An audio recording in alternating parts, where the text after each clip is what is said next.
Okay, folks. So I decided that it was time to share with you guys the DNA analysis report submitted by Miss Culhane. And this is extremely significant, and you will see why. Now, I will be including the links to these exhibits in the descriptions of the video. So, bear with me. But here we have the initial report, and this is, basically a inventory of the different swabs that were collected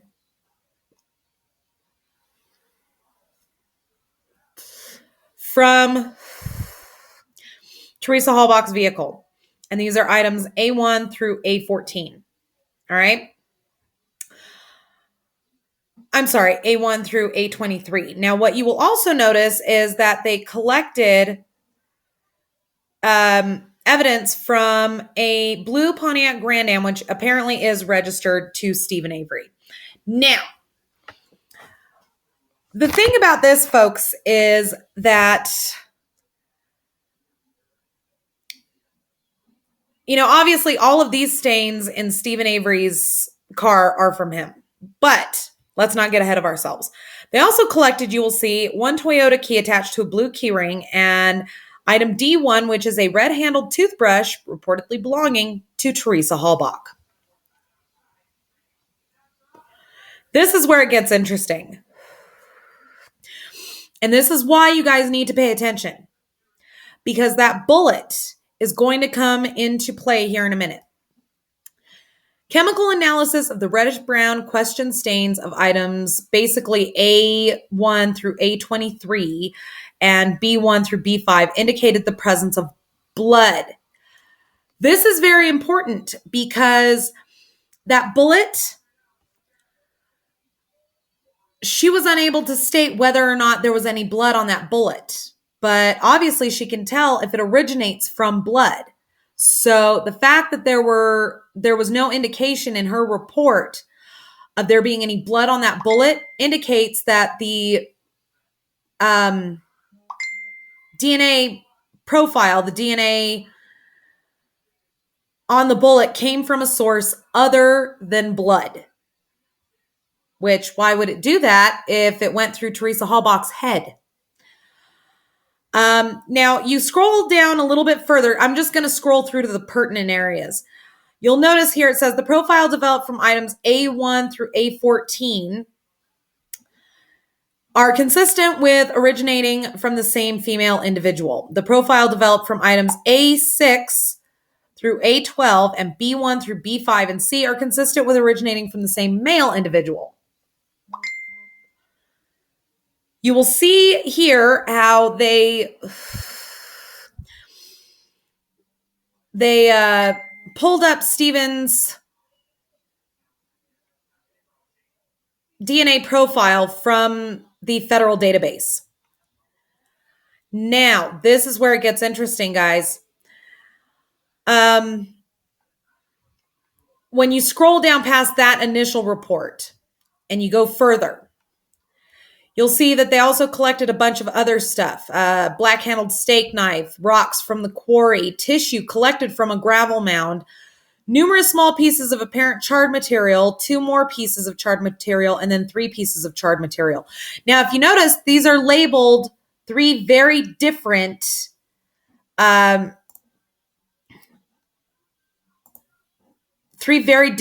call numbers, item numbers. All right, BY, BZ, and CA. There's a reason for that. Those are from the 3 different locations of where Teresa Halbach's remains were found. You'll also see that they took buccal cell collections from Alan Avery, Brian Dassey, and Stephen Avery. Now, you will notice here that the profile developed from A6 through A12, B1 through B5, and C are consistent with the profile of Stephen Avery. You will also notice that the steak knife did not indicate the presence of blood. You will also notice that the possible tissue found in the quarry was consistent with the presence of blood. However, these stains were not human in origin. The profile previously developed from the soda can and the reddish-brown stain from the cargo area of the RAV4 is consistent with the profile developed from Teresa Halbach. A partial profile was developed from the charred material, from one of the samples of charred material, and that is consistent with the profile developed from Teresa Halbach. However, the items, item BY, which is another sample of charred material, were not suitable for DNA typing methods. So they could not definitively link that sample of charred material, those bones, with Teresa Halbach. And the last item, the last bit of charred remains, did not have sufficient DNA for typing methods. So you will see here that the partial DNA profile developed from Teresa Halbach states that she is the source of the DNA isolated from the swabbing of the soda can and the reddish-brown stains from the cargo area of the RAV4. She is also the source of the remains, the charred remains from item numbers BZ. So the thing about that, folks, and the reason why that's interesting is only one set of remains was definitively linked to Teresa Halbach. Now I'm going to try and locate where that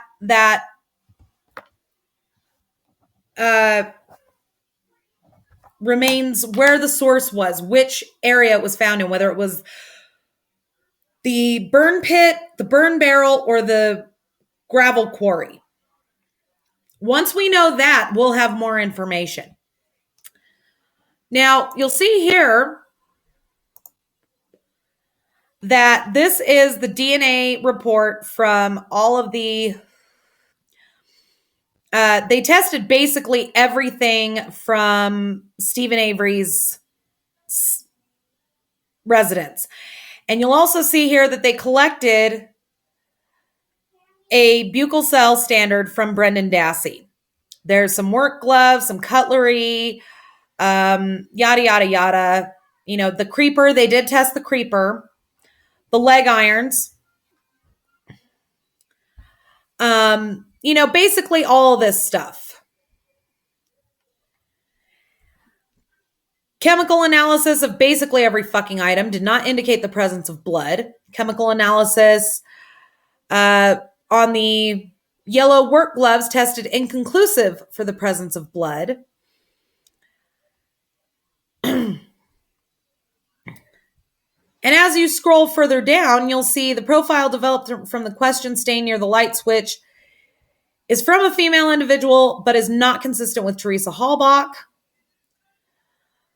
The profile developed from the swabbings of the hood latch is consistent with the profile developed from the buccal cells of Stephen Avery.